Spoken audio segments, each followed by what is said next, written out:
Isang mainit na pagbati ang nais kong ipaabot sa lahat ng mga sumusubaybay sa programang ito sa oras ng pag-aaral. Muli po tayong magkakasama-sama para sa ilang mga minutong pag-aaral. Ako po si Pastor Jose Zabat Jr. at kasama po natin si Pastor Nestor Ilioma, ang tagapagpaliwanag ng mga salita ng Diyos. Salamat po, Pastor, na maaari nating ipagpatuloy ang ating pagtalakay ng mahalagang paksa sa Aklat ng Mateo. Ako'y naniniwala na ikaw at ang ating mga taga-subaybay, sampunang lahat ng nanunood ng programang ito ay pinagpapala at patuloy na sumasagana sa biyaya. Isa pong napakagandang pagkakataon, Pastor, na bago natin pasimulang muli ang ating talakayan, ay batiin natin ang lahat ng mga sumusubaybay ng ating programa na habang patuloy ang paglipas ng mga araw at patuloy nating sinasagawa ang mga pag-aaral na ito, ay lalo pong dumadami ang mga tagapanood po natin. Kaya saan man pong lugar kayo naroroon, saan mang dako ng bansa o sa ibang bansa, tanggapin niyo po ang aming malugod na pagbati at pasasalamat sa inyong lahat.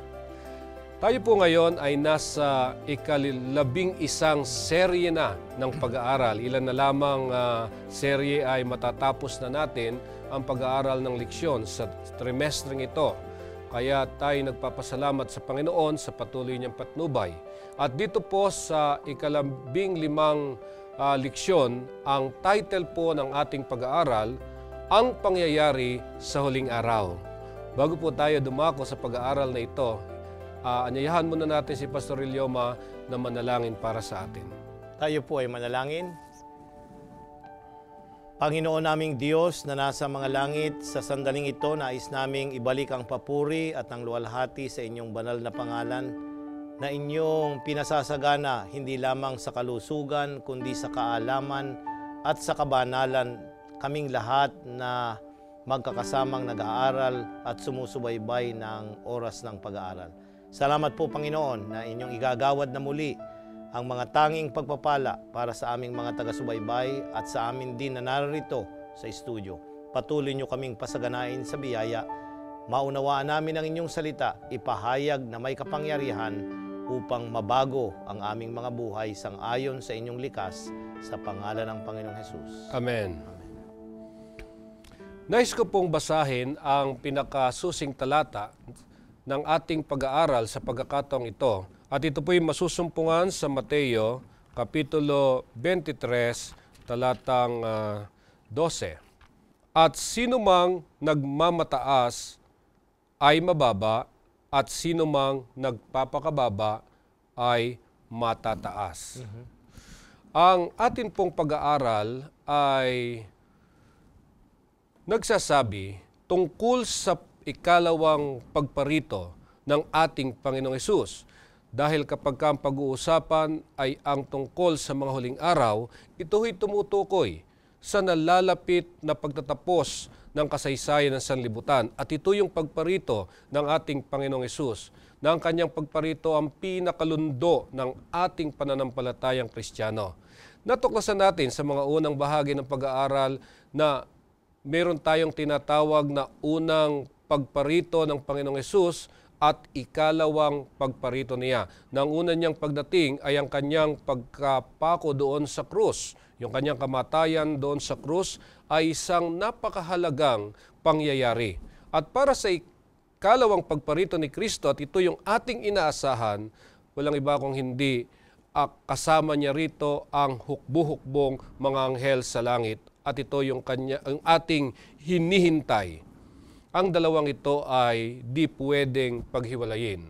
At dito po sa pag-aaral natin ay susuriin natin ang mga nakatala sa Mateo Kapitulo 23 upang tayo magkaroon ng balansing pagkaunawa ng mga hula ng propeta na hindi nakasentro sa pagkabahala o pagiging ignorante sa mga mangyayari.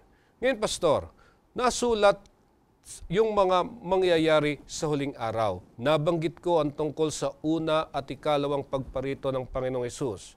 Bakit po hindi pwedeng paghiwalayin ang dalawang ito? Pastor, napakaganda ng inyong katanungan na pasimula ng ating pag-aaral sa paksang mga pangyayari sa huling araw. Now, kagaya ng inyong sinabi, ang ikalawang pagparito ng ating Panginoong Hesus ang lundo, ang climax na hinihintay ng mga mananampalataya na magiging katuparan ng lahat ng mga hula na naganap at patuloy na nagaganap sa ating kapanahunan. Ang tanong ay, bakit hindi pwedeng paghiwalayin yung una Opo. at ikalawang pagparito? Pag sinabi nating una, ito yung pagkakatawang tao ng ating Panginoong Hesus. Nang unang pumarito ang ating Panginoong Hesus, Pastor, siya ay isang nasa mababang likas, isang tao, nag-anyong alipin, ang sabi sa Pilipos, upang kunin ang karapatan na maging kahalili ng tao, upang tanggapin yung kabayaran ng kasalanan at ang kamatayan. So yung unang pagparito ay para tubusin ang tao na nagkasala at nawaglit at nasira ang kanyang likas sa Panginoon. Yung ikalawang pagparito, Pastor, ay ang kadahilanan ay para kaunin yung mga tao na tumanggap sa Kristo na naparito sa kanyang unang pagparito at nanabayubay doon sa krus. So, dual ito. Kinakailangan ito ay karugtong. Magkarugtong ito, hindi pwedeng paghiwalayin sapagkat ang kamatayan niya ay para doon sa mga tao na namumuhay at sumusunod sa Kanya at naghihintay sa Kanyang muling pagbabalik.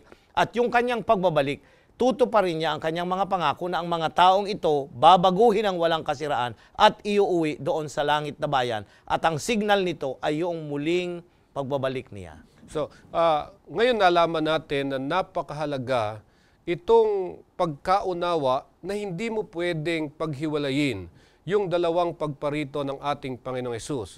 May pagtuunan natin ng pansin ang mga sulat ni San Mateo sa Mateo Kapitulo 23. Pagka po pinag-aaralan itong kapitulong ito, ano yung pinaka nasa likod at mga aral na tinuturo nito? Ayan, Pastor, kung baybaybayin ng isang nag-aaral ng Biblia ang Kapitulo 23, unang-una, kanino ito naka-address? O sino yung unang bumasa nito? Yung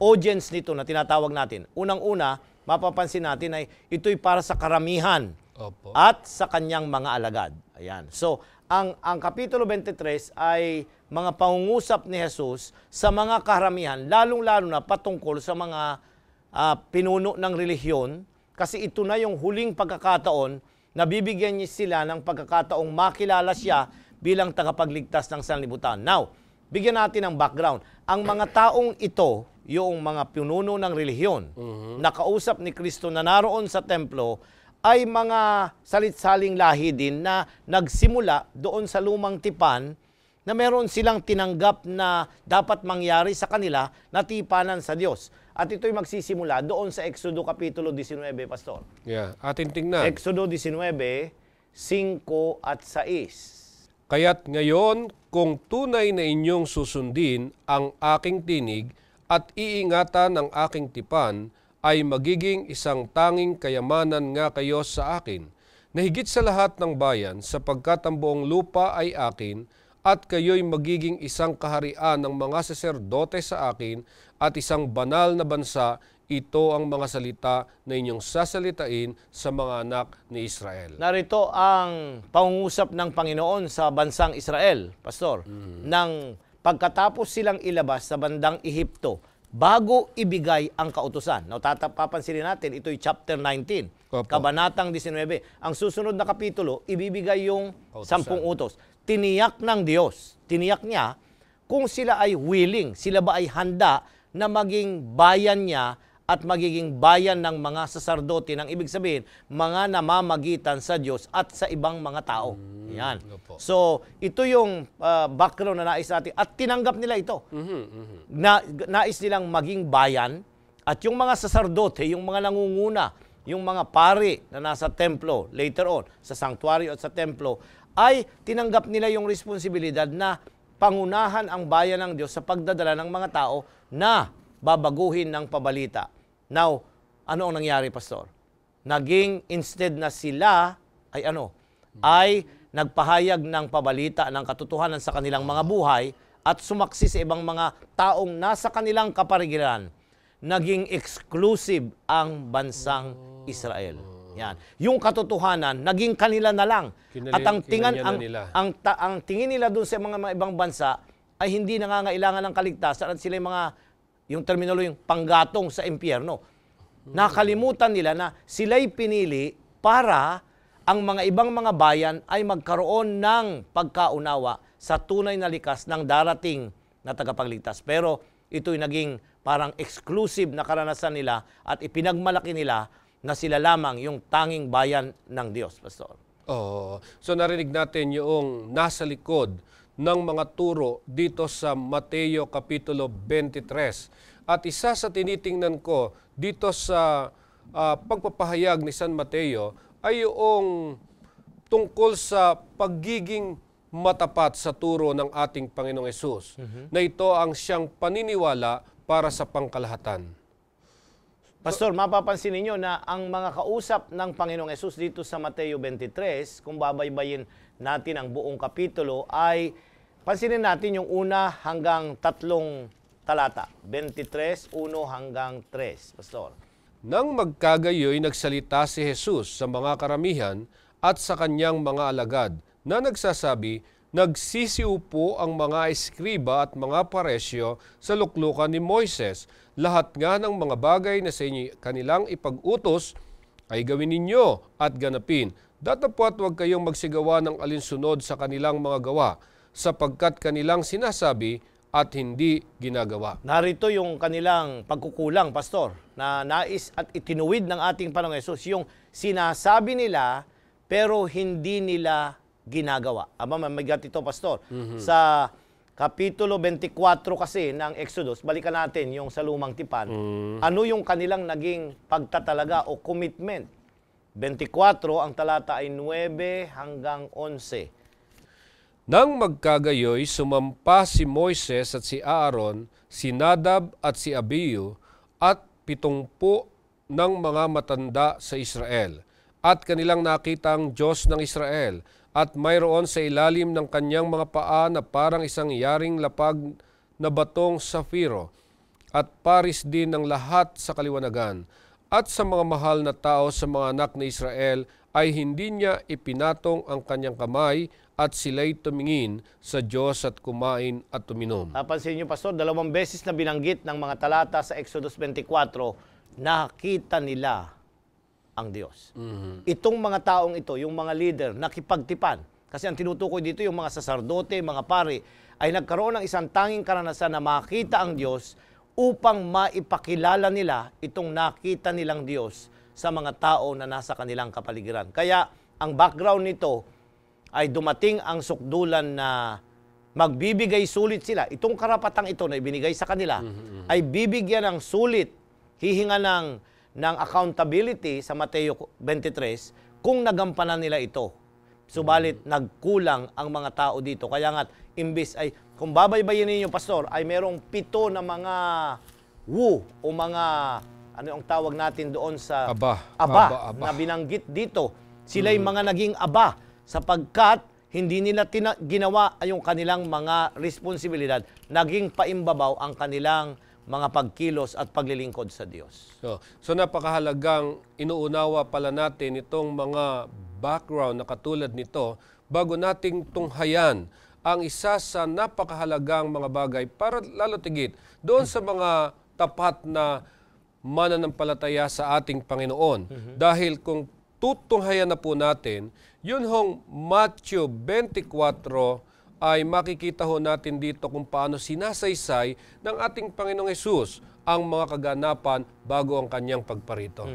So kaya nga, nais ko hong alamin paano sinasaysay ni Hesus ang mga magaganap bago ang kanyang pagparito.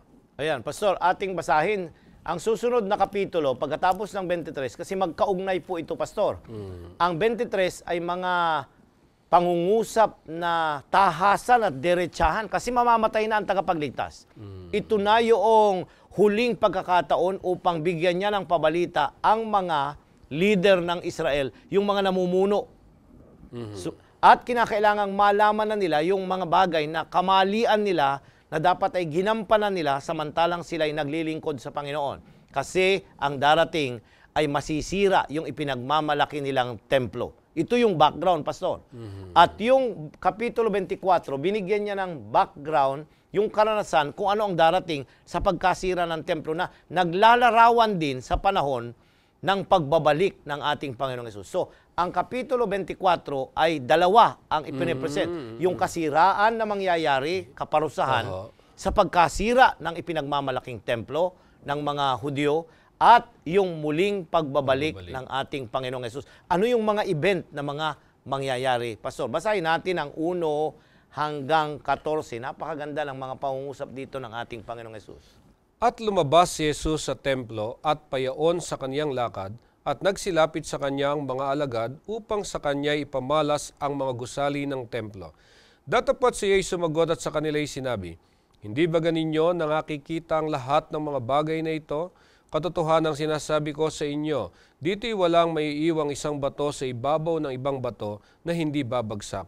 At samantalang siya'y nakaupo sa bundok ng mga olibo, ay nagsilapit sa kanya ng bukod ang mga alagad, na nagsisipagsabi, "Sabihin mo sa amin, kailan mangyayari ang mga bagay na ito, at ano ang magiging tanda ng iyong pagparito at ng katapusan ng sanlibutan?" At sumagot si Jesus at sinabi sa kanila, "Mag-iingat kayo na huwag kayong mailigaw ni numan, sapagkat marami ang magsisiparito sa akin pangalan na magsasabi, ako ang Kristo at ililigaw ang marami. At mga karirinig kayo ng mga digmaan at mga lingaw-ngaw ng mga digmaan, ingatan ninyo na huwag kayong magulumihanan, sapagkat kinakailangang ito'y mangyari datapwat hindi pa ang wakas. Sapagkat magsisitindig ang bansa laban sa bansa, at ang kaharian laban sa kaharian, at magkakagutom at lilindol sa iba't ibang dako. Datapwat ang lahat ng mga bagay na ito ay siyang pasimula ng kahirapan. Kung magkagayoy ibibigay kayo sa kapighatian, at kayo papatayin, at kayo kapopotan ng lahat ng mga bansa dahil sa aking pangalan. At kung magkagayoy maraming mga titisod at mga kanuluhan ang isa't isa, at magkakapuotan ang isa't isa, at magsisibangon ng maraming bulaang propeta, at kanilang ililigaw ang marami. At dahil sa pagsagana ng katampalasanan, ang pag-ibig ng marami ay lalamig. Datapwat ang magtiis hanggang sa wakas ay siyang maliligtas. At ipangangaral ang ebanghelyong ito ng kaharian sa buong sanlibutan sa pagpapatotoo sa lahat ng mga bansa, at kung magkagayoy, darating ang wakas. Pastor, napakaganda ng Kapitulo 24. Now, pansinin ninyo, dun sa 23 kanina, ay nagsasalita siya sa karamihan at sa kanyang mga alagad. Pero ang Kapitulo 24, Pastor, exclusive ito na sagot at turo ng ating Panginoong Hesus sa tanong ng kanyang mga alagad. So, may contrast ito eh. Inaddress niya ang 23 sa karamihan ng mga tao nang siya'y naroon sa templo. Ang 24 naman, exclusive, para bagang sikreto ito, pero ngayon ay pinag-aaralan na lang lahat kasi ang Biblia ay naka-imprintan at nababasa na ng karamihan. Ang tanong ay, paano ipinakita ng ating Panginoon, Pastor, yung mga mangyayari na darating bago siya dumating doon sa mga tapat na mga tao? Mapapansin natin dito, Pastor, ay ang unang-unang napansin dito ay marami ang darating sa kanyang pangalan. So, ang ibig sabihin, marami rin ang mangangaral. Marami ang magtuturo ng para bagang tunay na ebanghelyo, pero hindi yun ang tama. At ililigaw ang marami. Yan. So, marami ba ngayon ang gumagamit ng ating pangalang Jesus at nangangaral ng pabalita na para bagang totoong kaligtasan? Marami ngayon. Kahit pa noon hanggang ngayon, marami ang bumangon sa ganitong kapanahon. Ikalawa, yung mga tanda sa kapaligiran, yung mga natural world, yung earthquake, yung lindol, yung baha, yung mga digmaan, okay? Mga pag-aalitan at kung ano-ano pa. Ito'y nagpapakita ng pasimula pa lamang, Pastor. Hindi ito yung wakas. Nagpapasimula lang ito ng pasimula ng mga kapighatiang darating, pero hindi pa ito ang wakas. Ang pinakahuling tandang binanggit ng ating Panginoong Hesus ay yung Kapitulo 14, Pastor. Ipangangaral ang mabuting balita, ang ebanghelyo sa lahat ng mga tao. At kung magkagayon, darating ang wakas. Ito yung pinakahihintay natin, na hindi darating ang Kristo, Pastor, na hindi nalaman ng lahat ng mga tao ang pabalita ng kaligtasan. Bakit? Kasi yung mga kukunin niya, yung kanyang mga babalikan dito, ay dapat yung mga tumugon sa pabalita ng kaligtasan na bahagi ng una niyang pagparito. Kaya yung kanyang unang pagparito, ang purpose ay katubusan para sa sangkatauhan, pero hindi lahat ng tao maliligtas kasi ayaw nilang tumanggap. Kaya ang pabalita dito ay dapat maipahayag ang pabalita. Hindi ibig sabihin lahat ay makumberte. Hindi eh. So, napakahalagang maunawa nito, lalo tigit ng mga tapat sa pananampalataya sapagkat nais ng Panginoong Hesus na lalo silang magtapat sapagkat ang magtiis hanggang sa wakas ay maliligtas. So, pinakikita po dito at isa sa napakagandang nakuha ko mula sa pag-aaral na ito na ang ating Panginoong Hesus ay nagtakda na nang nakauubos hiningang reunion sa pakakasalang babae, walang iba kundi ang ating iglesia. Ang mapagmahal na Panginoong Hesus, inihahanda ang kanyang mga tagasunod sa mga mangyayari sa mga huling araw. Yung mga magiging kondisyon at mga di kanais-nais na mga kaganapan na ito'y naghahanda sa atin sa kanyang pagparito. Ngayon, paano iniuugnay naman ni Hesus itong hula ng Daniel kasi mayroong nabanggit na karumal-dumal na paglapastangan sa mangyayari sa Jerusalem. Dahil yung setting ho nito yung prediction ng Panginoon tungkol sa Jerusalem. Ayan, Pastor, medyo lilinawin natin kasi may mga taga-subaybay tayo na hindi kaanib ng ating iglesia. At nais nating pansinin na kung ito ang pag-uusapan, yung karumal-dumal na mga mangyayari tungkol sa templo o sanktuaryo, ay meron silang pananaw na naganap na ito.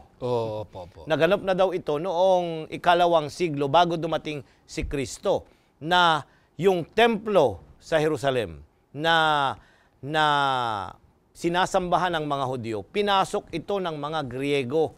Pinatay ang high priest na si Onias III at nag-offer sila ng karumal-dumal na hayop doon sa altar, doon sa templo, at ang ginamit ay baboy, Pastor. So, ito yung kinukuha nilang katuparan nito. Yung pagpasok ang pangalang ginagamit nila dyan ay Antiochus Epiphanes IV.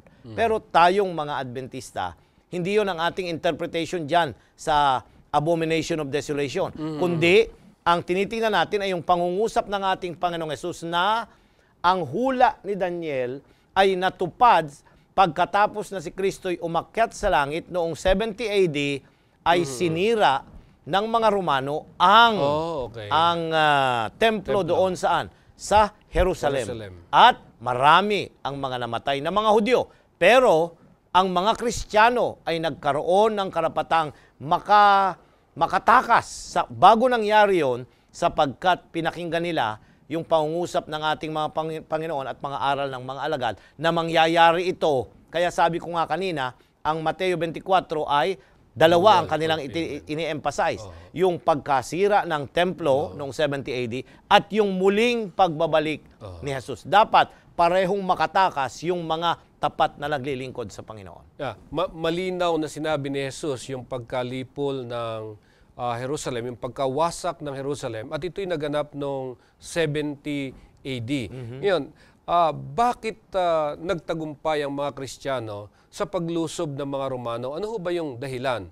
Ano yung masasabi natin na ginawa ng mga Kristiyano, bakit nakasurvive sila dito sa paglusob ng mga Romanong ito? Ayan, Pastor, maganda ito sapagkat ang ating Panginoong Hesus, nung siya umakyat sa langit, about 31 AD, so ilang pang taon yun, Pastor? Mapapansin natin, mga 40 taon. Umakyat si Jesus, yung kanyang mga alagad, yung narinig nilang mga aral at mga warning at mga pagsaway, ay isinare nila sa kanilang mga kapwa mananampalataya. Kaya ito'y naintindihan ng mga unang mga Kristiyano na may darating na panganib na sisira sa kanilang syudad, ang Israel at ang templo.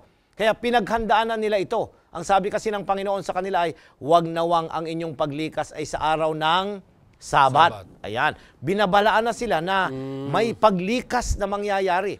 At iyon ay nasa kasulatan. Kung nababasa nila, naririnig nila sa sermon, kaya nung bago mangyari ito, noong makita nilang lumulusob na at nagmamarcha na ang army ng mga Romano, Pastor, tumakas na ang mga Kristiyano. Lumamas na sila sa syudad. Kaya nung ibisids ng lusubin ng city, wala na sila doon ang mga Kristiyano. So ang susi na naman dito ay yung pagsunod na ginawa ng mga Kristiyano. Tama Kung yun, bakit sa sila mga nagtagumpay. pangungusap ng Biblia, Oo. Pastor, na ang sinabi ng Panginoon, natupad. Ang mga pahayag ng mga alagad, natupad. Kaya nga, hindi sila naapektuhan doon sa pagkasira ng templo noong AD 70. Yan, atin hong maliwanag na naunawaan ngayon itong tinatawag ni Pastor Ilyoma kanina na itong Mateo 24 ay mayroong dalawang dual fulfillment na ginagampanan. At yung una ay nagkaroon ng katuparan at ngayon yung ikalawa, ito yung ating hinihintay, ang pagparito ng ating Panginoong Hesus. Ngayon, atin hong balikan yung mga mangyayari, yung mga babala na binigay ng ating Panginoong Hesus kaugnay sa kanyang pagbabalik. Ano po yung mga babalang ito? Sa talatang 23 hanggang 26, Pastor, ng Kapitulo 24. Ayan, baybayin natin. Kung magkagayon, kung may magsabi sa inyong sino mang tao, narito ang Kristo o nariyan, huwag ninyong paniwalaan. Sapagkat may magsisilitaw ng mga bulaang Kristo at mga bulaang propeta at magpapakita ng mga dakilang tanda at mga kababalaghan, ano pat ililigaw kung maaari pati ng mga hirang. Narito ipinagpauna ko ng sinabi sa inyo, kaya nga kung sa inyo'y kanilang sasabihin, narito siya'y nasa ilang, huwag kayong magsilabas. Narito siya'y nasa mga silid, huwag ninyong paniwalaan. Pastor, narito Pastor, binigyan ng babala ng ating Panginoong Hesus na siya'y muling babalik. Okay? Pero bago siya bumalik, magkakaroon ng mga huwad na pagbabalik. Opo. So babantayan natin yon. Marami ang mga magsasabing, uy, dumating na ang Kristo. Naroon siya sa ilang, naroon sa ganito. Binibigyan tayo ng babala kasi sa kapanahunan natin, Pastor, marami ang mga aral tungkol dito sa second coming na nagiging bulaan ang mga pahayag ng iba. Unang-una, papansinin mo, Pastor, ay yung pahayag na ang mga tao ay, ang muling pagbabalik ni Jesus, Pastor, ay isang spiritual lamang na pagbabalik. Yan. Yan. Hindi ito yung literal at personal na pagbabalik, kundi ito spiritual lamang. At ang makakakita lamang ay yung mga tapat na mga naghihintay sa muling pagbabalik. Hindi ganun ang aral ng Biblia, Pastor. Hindi tayo naniniwala na nakalihim ang muling pagbabalik ng Panginoon. Kasi ang description dito ay unang-una, personal. Ikalawa, kasama ang mga anghel. Ikatlo ay magkakaroon ng kaguluhan dito sa lupa. Ikaapat ay mapapansin din natin na audible ito, naririnig, nakikita, at ang puling pagbabalik ng Panginoon ay maluwalhati. So kung ito'y maluwalhati at lahat ng mata, sabi sa Apokalipsis, lihim ba ito? Hindi ito lihim. Ito'y mangyayari na makikita ng lahat ng mga buhay at nung mga bubuhayin sa muling pagbabalik ni Jesus. Binabanggit na marami ang magpapanggap na propeta bago siya dumating. Paano natin kikilalanin itong mga bulaang propeta na to? Ayan, Pastor, sa banal na kasulatan ay meron pong mga pagsubok sa tunay na propeta. Opo. Ayan. Ang unang-una, doon sa Isaiah Kapitulo 8, talatang 20, alam mo, itinuturo sa atin yan mula pa sa kolehiyo. Ayan. Ito yung isang pamantayan kung ano ang tunay na propeta. Isaiah 8:20. Yan. Sa kautusan at sa patotoo, kung hindi sila magsalita ng ayon sa salitang ito, tunay na walang umaga sa kanila. Ayun. So, pag may nagsasabi na sila ay mangangaral, sila ay galing sa Panginoon, o sila yung nagsasabing Kristo, ang batayan lamang ay very simple, Pastor. Sa kasulatan at sa patotoo. Scripture. Ang pamantayan natin ay nagsasalita ba sila ng tama. Sang-ayon sa aral ng Biblia. Hindi po mas higit yung mga nangangaral at mga nagsasabing Kristo at mga propeta above. Hindi po sila above the Bible. Kundi ang mga taong nangangaral, susubukan natin sila sa pamamagitan ng turo at nilalaman ng banal na kasulatan. So ating babantayan. Sa madaling salita, siyasatin natin kung ang nagdadala ba ng pabalita ay sumusunod sa utos ng Diyos. At ang basihan ng kanilang pabalita ay nasa banal na kasulatan. Kasi talaga naman ho, Pastor, na napakarami ho ngayon na nagdadala ng salita ng Diyos. Magbukas ka ng telebisyon, ng radyo, mapapakinggan mo ang lahat ay nag-aangkin na sila ay totoo. Katunayan nga, ang iba ang pag-aangkin ay kung ang pangalan ng iyong relihiyon ay wala naman sa Biblia, so pwedeng sabihin na hindi ito ang tunay na relihiyon. Pero ang ating Panginoong Hesus ay natalastas niya yan. So bago siya umalis, itinala niya rito sa Mateo na ang mga bulaang ito, propeta man, lalabas yan, pero tayo'y magbantay. Isa pa, Pastor. So 1 Juan, Kapitulo 4, ang talata ay 1 at 2. Napakalaking, ito yung paano malalaman kung ito'y nanggaling sa Diyos o espiritu na nanggaling sa Diyos, yung mga nangangaral at nagsasabing sila'y mga Kristo. Mga minamahal, huwag kayong magsipaniwala sa bawat espiritu, kundi inyong subukin ang mga espiritu kung sila'y sa Diyos, sapagkat maraming nagsiltaw ng mga bulaang propeta sa sanglibutan. Dito'y nakikilala ninyo ang espiritu ng Diyos, ang bawat espiritong nagpapahayag na si Jesucristo ay naparitong nasa laman ay sa Diyos. Ayan, pansinin niyo, Pastor, ito yung basic Naniniwala ba? Ano ba ang paniniwala nila tungkol kay Kristo? Ito'y basic para malaman kung ito'y bulaan o hindi. So, hindi lang yung ating susubukan sila mula sa mga aral ng Biblia. Ang ikalawa, kung sila'y bulaan o hindi, ay yung nagtuturo ba sila na si Kristo'y nagkatawang tao, pero yung pagkakatawang taong yon dati ay nasaan yung Diyos siya. Ayan. Pag ito'y itinanggi nila, Pastor, nagkatawang taong, ibig sabihin, meron siyang dating kalalagayan at nag-anyong tao lamang para bayaran ang kabayaran ng kasalanan. So, bago siya maglaman, magkatawang tao, Pastor, meron na siyang kalalagayang dati. Kung ang pinangangaral lang ay nagsimula lang siya mula doon sa kanyang pagkakatawang tao at hindi siya nag-exist, wala siyang pre-existence na sinasabi bilang Diyos o anak ng Diyos, bago palalangin at sa lumang tipan, naroon na siya, ay pag ito'y hindi nila masagot, Pastor, ay hindi yan galing sa Diyos. So kaya naman po namin to binibigyan ng pansin ay dahil sa upang maunawa natin na sa mga huling araw, sa nalalapit na pagparito ni Kristo, tayong mga mananampalataya niya ay hindi magawang maakay pa ng mga maling paniniwala. Kundi bantayan natin dahil noon pa man, sinabi na ng Panginoong Hesus kung ano ang mangyayari bago ang kanyang pagparito. Ngayon, ilarawan po natin. Alam nyo, minsan kailangan natin muling balikan upang madiin natin ang kahalagahan ng pagparito ng Panginoong Hesus. Ilarawan natin po, Pastor, yung pagbabalik ng Panginoong Hesus. Ayan.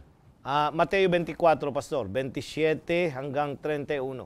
Sapagkat gaya ng kidlat na kumikidlat sa silanganan at nakikita hanggang sa kalunuran, gayon din naman ang pagparito ng anak ng tao. Saan man naroon ang bangkay ay doon magkakatipon ang mga uwak.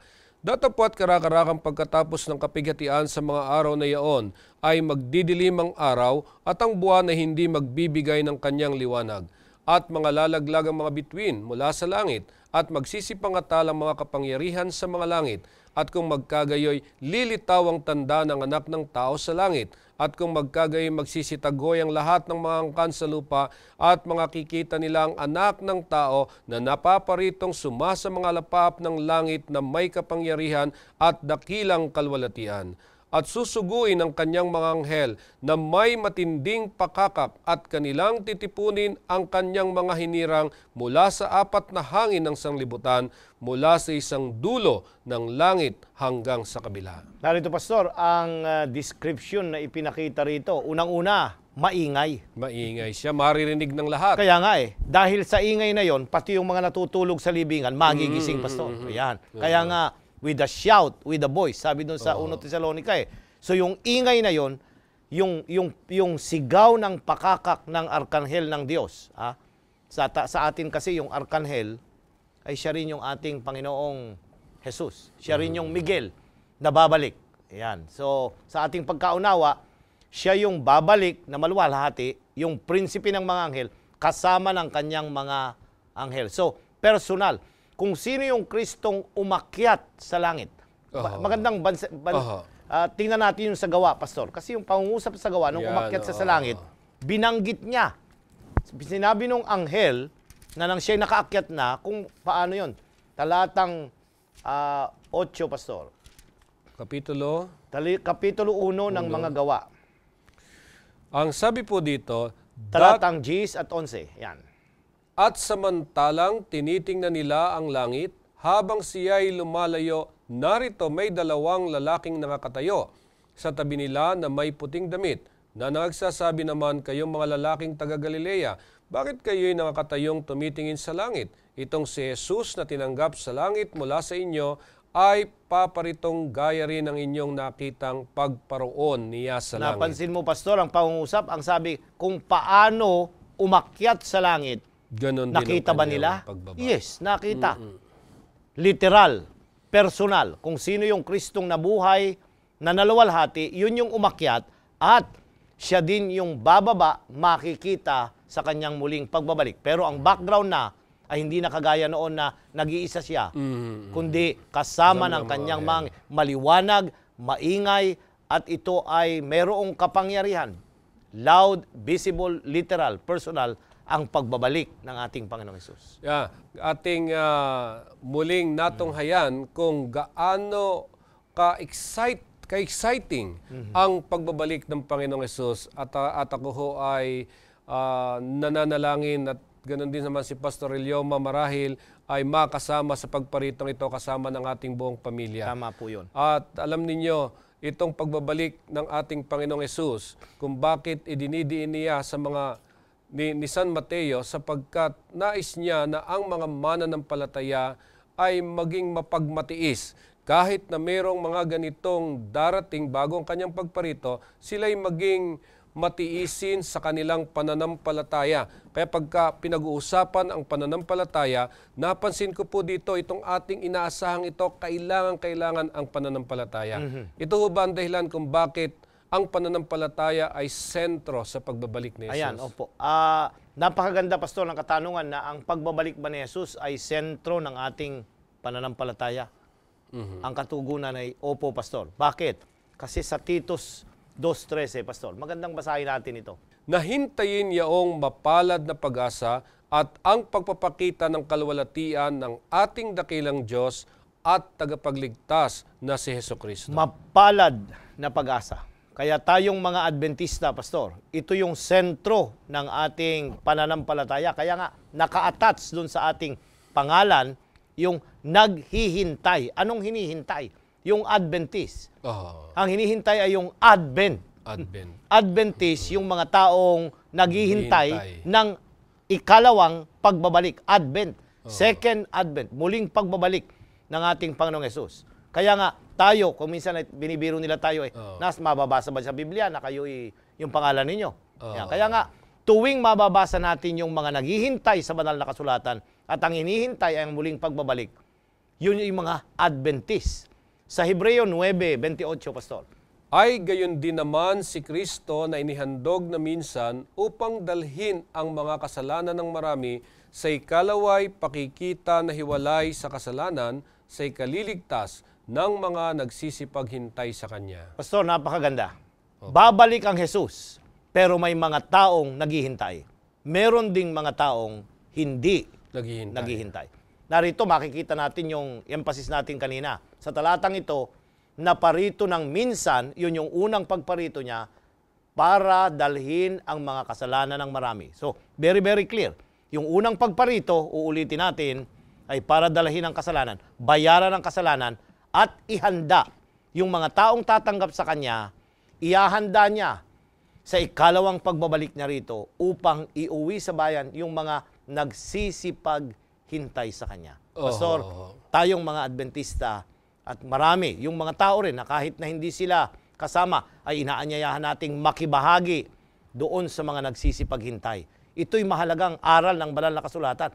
Kasi yung tinatalakay sa Mateo 24, may mga tanda ng muling pagbabalik ng ating Panginoong Hesus.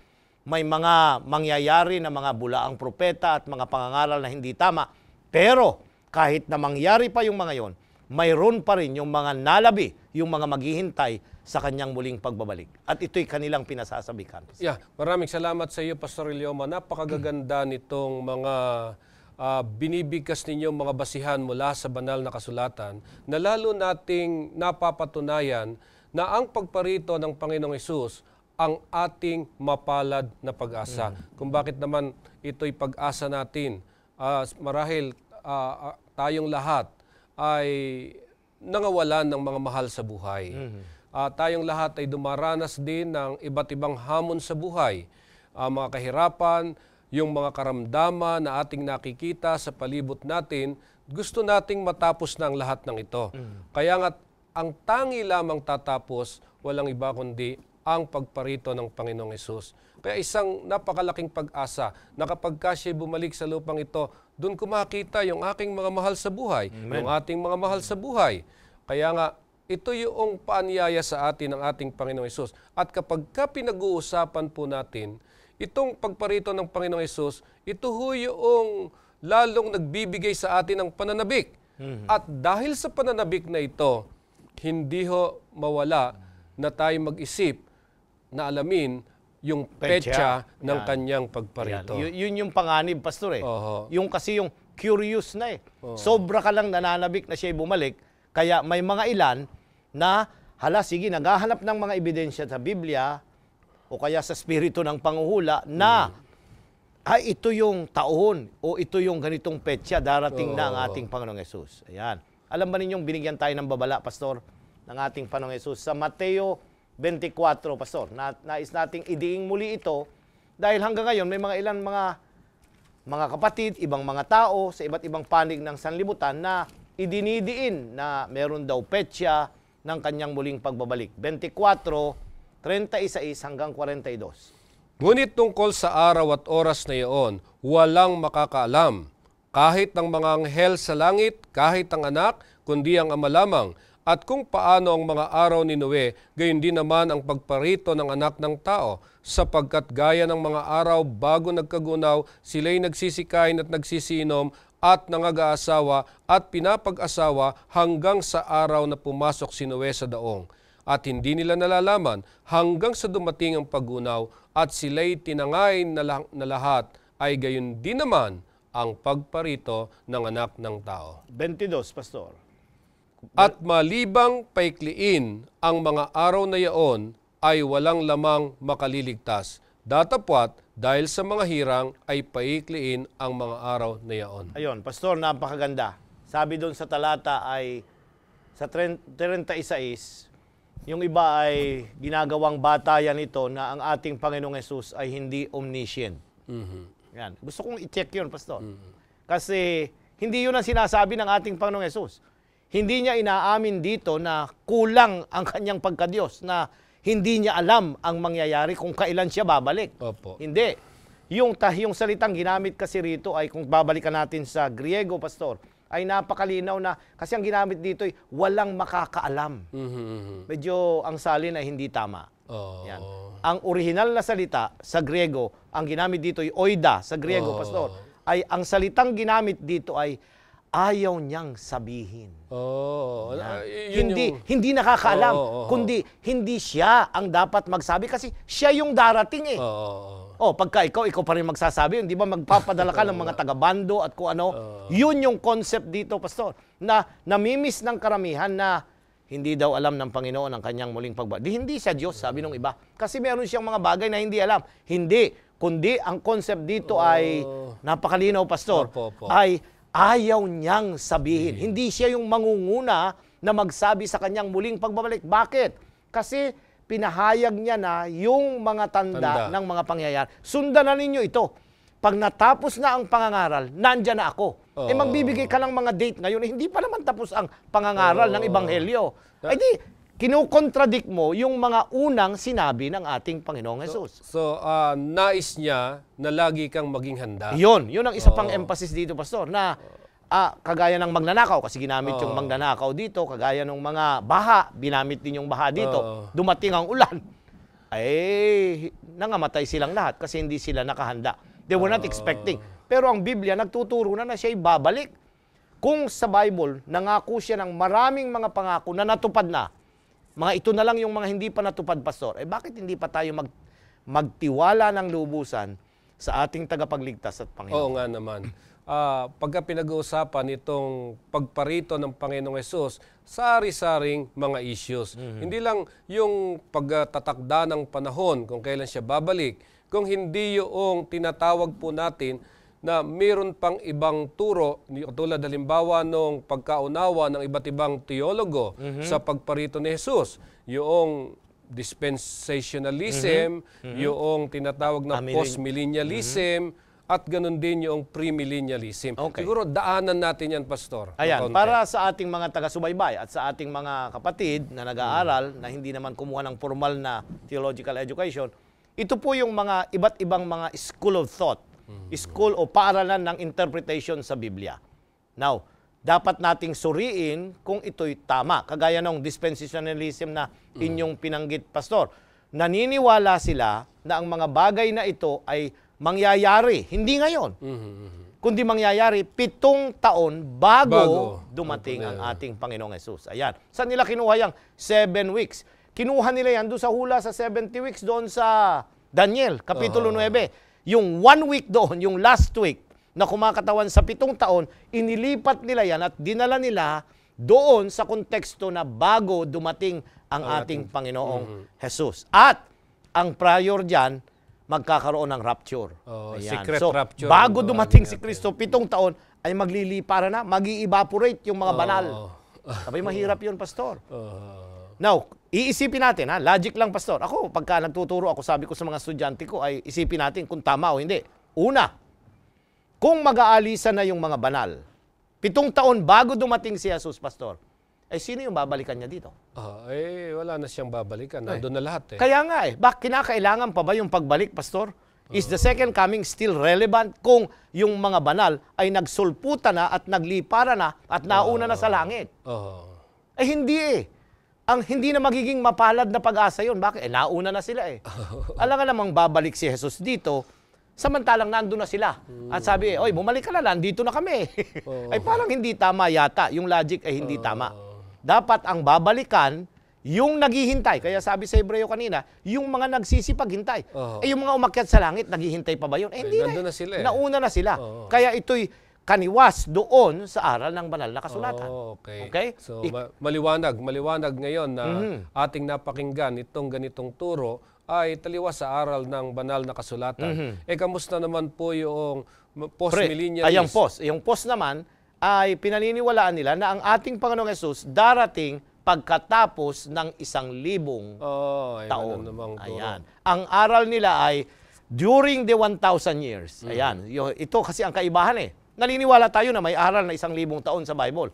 Pero sa kanila, yung 1,000 taon, yun yung panahon na pwede pang mahikayat yung mga hindi na maliligtas. Mahirap yun, Pastor.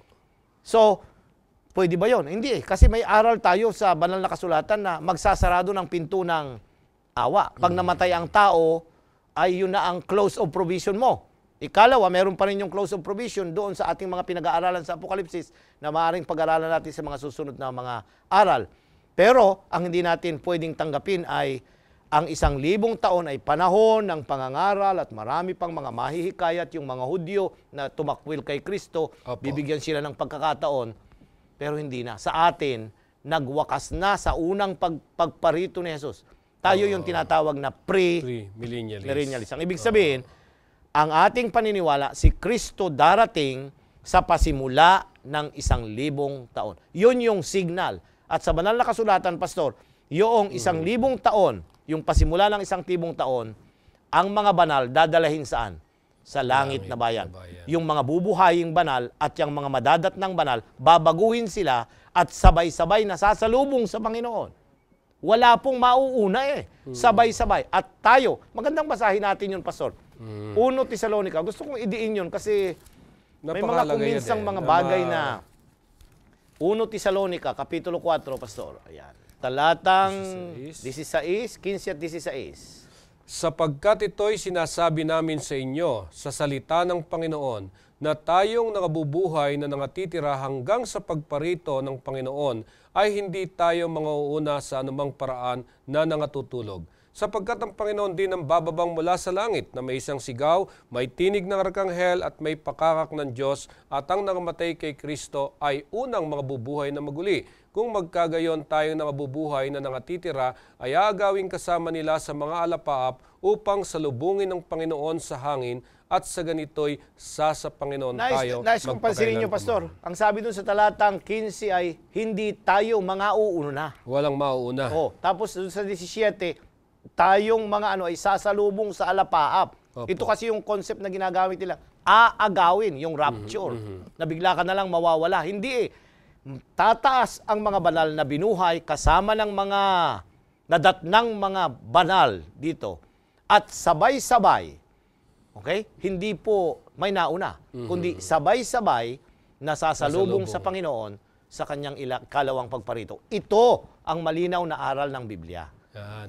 Ako po ay maasa na atin hong naliwanagan itong mga terminong ito na siyang nagiging usapin pagka pinag-uusapan po ang pagparito ng ating Panginoong Hesus. Gustong-gusto na nating dumating ang ating Panginoong Hesus upang sa ganoon ay yung kanyang mga pangako, yung paglalarawan ng Biblia ay maranasan natin. Gusto nating makita yung mga mananampalataya at mga matuwid na sumunod sa Kanya sa langit. Yung mga nauna doon sa lumang tipan na naging tapat sa ating mahal na Panginoon. Pero higit sa lahat, makita natin ang Panginoon Jesucristo. Ito isang dakilang reunion. Pero bakit noon pa to sinasabing darating na ang Panginoon, pero hanggang ngayon ay naaantala ang Kanyang pagbabalik? Ayan, Pastor, napakagandang ating pansinin na meron kasing concept na parang may delay. Ayan. Sa kalendaryo ng Panginoon, walang delay. Opo. Sa tingin nating mga tao, parang may delay. Bakit? Kasi kinakailangang maganap ang mga ipinahayag niya sa Mateo 24 sa ibang pahanig na mga tanda sa kanyang muling pagbabalik. At ang huli, Pastor, alam niyo yung ipangangaral ang Ebanghelyo. Tuwing babasahin ko yon, nakikita ko ang isang Diyos na ayaw niya na ang sino man ay mawaglit. Opo. Hindi siya nagagalak na may mga mapaparusahan at aakyat na hindi nakaalam ng pabalita ng kaligtasan. Narito ang ating Panginoong Hesus, mahal niya tayo. Mahal niya ang lahat ng tao at bibigyan niya sila ng pagkakataon. So hindi yun delay. Sa tingin natin ay parang napakabagal ng pangangaral, Pastor. Di ba? Abay, pagka titingnan natin kung paano, dito lang sa atin yung 1040 window, ilang bilyon ang hindi nakakaalam ng pabalita ng kaligtasan. At sasabihin natin, malapit nang dumating si Jesus. Opo, malapit nang dumating si Jesus. At ito'y nakadepende sa kanyang pagpapahayag na kayo at ako ang gagamitin para maalaman ng karamihan ang pabalita ng kaligtasan. Kaya kung minsan nga, Pastor, ay nagpapasalamat ako sa Panginoon, hindi pa siya bumabalik dahil meron pa akong pagkakataon na tunguhan yung aking mga mahal sa buhay, mga kaibigan, at sabihin sila na malapit nang dumating ang ating Panginoong Hesus. Tama yun, Pastor. Kaya ito ho ay hindi natin pwedeng ituring na naaantala ang kanyang pagbabalik kasi sinasabi natin noon pa, naroon na sa pinto, pero bakit hanggang ngayon ay wala pa? Isa lamang itong pagpapakilala na mahal tayo ng Diyos at nais niya tayong makasama sa pagsalubong sa kanyang nalalapit na pagparito, ang pagparito ng ating Panginoong Hesus. Ngayon, paano po natin matututuhan ang naghihintay na kahit mayroong pagkaantala? Maganda yan. Gusto ko yung puntong yan, Pastor. How to learn to live in the concept of delay. Ayan, maganda yan kasi yung iba nagpapaliban, Pastor, hindi pa daw dumarating ang Panginoon, kaya kahit ano pa ang gustong gawin nila, nagagawa pa. Dapat ina-anticipate natin na darating na any day, hindi next year, hindi next month. Na-expect nating darating na ang Panginoon ngayon. Sapagkat yung concept na parating na siya ngayon ay dapat motivates us na maghanda at ang ating mga buhay at mga sambayan dapat nakahanda. Napakarami nating natutuhan mula sa leksyong ito, Pastor Ilioma. Dahil na nga lamang ay kulang pang panahon para siyasatin pa ang iba't ibang issues. Subalit, nais nating sabihin sa lahat ng ating mga taga-subaybay ang propesiya na nasulat sa Mateo ay nagpapakita ng walang batik ng pagkabahala at pagdududa na ito'y magaganap. Kaya kung obserbahan natin ang nangyayari sa sanlibutan, makikita natin na tunay na napakalapit na ang pagparito ni Kristo. Laging nandyan ang banta ng kapahamakan, banta ng pagkakasakit, at laging hindi tayo tiyak kapag lumabas tayo ng bahay. Dahil pinapakita ng propesiya na habang nalalapit ang pagparito ni Kristo, lalong sasama ang mga pangyayari sa sanglibutang ito. Kaya nga, isang maliwanag dito na tinuturo sa atin, tayong mga mananampalataya, itong natitirang panahon na meron tayo ay gamitin natin upang ating ibahagi sa mga tao, yung mga mahal natin sa buhay, na si Jesus ay babalik at kailangan nating magsisi ng ating kasalanan, sumunod tayo sa Kanya at manampalataya sa Kanya. Kulang ang ating panahon para siyasatin pang napakahalagang mga bagay. Kaya nga po sa pagkakataong ito, tapusin natin ang ating pag-aaral sa pamamagitan ng panalangin. Dakila po naming Diyos, maraming salamat sa inyo. Pinagkalooban niyo kami ng turo at aral na maaari naming panangnan ang nalalapit na pagparito ng Panginoong Hesus, na dapat kami ay lalong manampalataya at magkaroon ng buhay na pag-asa na sasalubong sa Kanyang pagparito. Nawa sana, Panginoon, tulungan niyo kami sa araw-araw ng pamumuhay namin, maging naaayon ang aming ginagawa sa inyong dakilang kalooban. Pagpalain niyo ang lahat ng mga taga-subaybay sa programang ito at lahat ng kanilang buong pamilya, masabihan ang katotohanan katulad nito, upang sa ganoon mas marami ang sasalubong sa inyong nalalapit na pagparito, ang pagparito ng Panginoong Hesus. Maraming salamat sa pagdinig niyo sa aming panalangin. Ito po ang aming hiling sa pangalan ni Hesus. Amen. Muli po maraming salamat sa inyong pagsubaybay sa programang ito. Ako po si Pastor Jose Zabat Jr. at si Pastor Nestor Ilioma nagsasabi, sumagana nawa ang buhay ninyo. Maraming salamat po.